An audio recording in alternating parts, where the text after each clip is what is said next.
The year was 2006, my first year of middle school. I decided I wanted to grow up to be a scientist. In fact, in the 3rd grade, I wrote a paper and played the part of Thomas Alva Edison in the Famous Person's Tea Party because I wanted to be a scientist and inventor just like him. But as the year went on, 3 things happened that would never allow me to fulfill that dream, and instead made me realize I should be a film editor. That year, I struggled with science class, had to write a how-to book report, and ended up making my first film. I realized I would have to admit my mother was right about something no kid ever wants to do. The school year started out bright. I told my mom I loved the new science teacher, and I wanted to be a scientist on the Discovery Channel. Tom was a wonderful child, very visually oriented, great imagination, could build anything. But science, he was no science guy.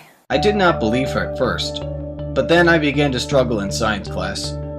Sadly, I had to admit my mother was right. Am I always right? Of course I'm always right. I'm the mother. There would be no future for me in science. Tom being a scientist? Let's just say he has tried multiple times to make a baking soda volcano, and our house is a third of the size it used to be. My dream of being a scientist was dying a slow death. I had no clue what I loved at that time, but my literature teacher was about to drop an assignment on me that would horrify, thrill, and enlighten me all at the same time. Mrs. Wood was my literature teacher that year. She assigned a how-to book report that excited my mother and made me grimace in horror. It could be any book, even an instruction booklet, but you had to complete a task you learned from reading that book. My mom dropped a box on my desk and told me to read the instruction book and do the report. The box contained a Digital Blue digital movie creator, which contained a camera and software to film and edit movies. I recognized it immediately and my heart sank. I had begged to get this gift in 4th grade.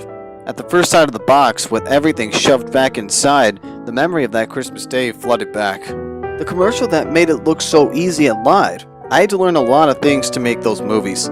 There was no escaping that complicated instruction book. I was going to have to read that manual, learn how to use the camera, and then make a movie. The introduction starts on page 40? What kind of a messed up book is... Oh wait, that's the Spanish version.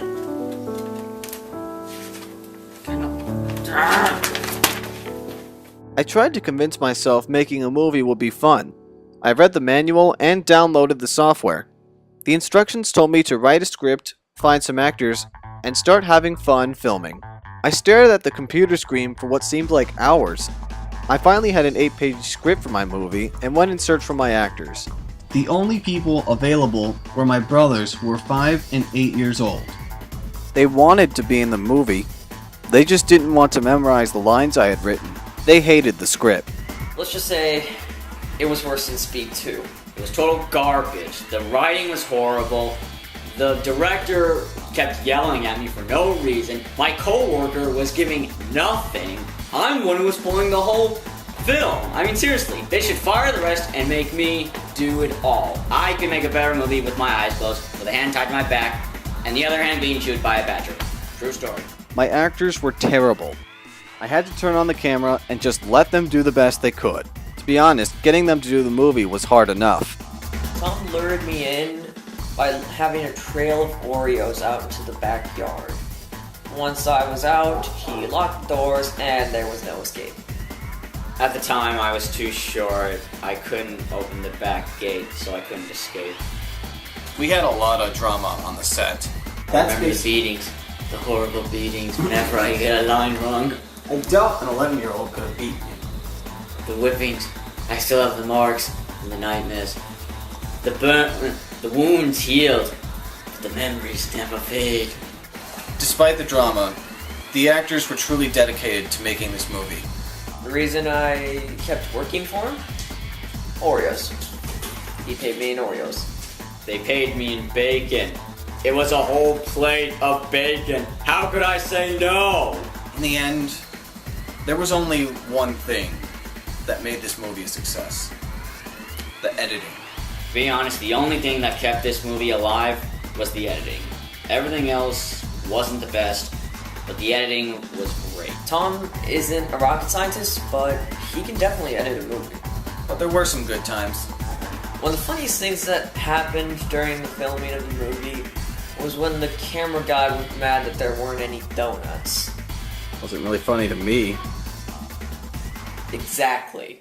When I began to edit the film, I'm pretty sure the gates of heaven opened and there were angels singing. It was the most amazing thing I'd ever done. I could move things around, change the way the actors sound, and add special effects. My mom is always right, and here I am making my dream of being an editor come true. Alfred Hitchcock once said, "Drama is life, with the dull bits cut out." He's right, of course. Everything's better with editing.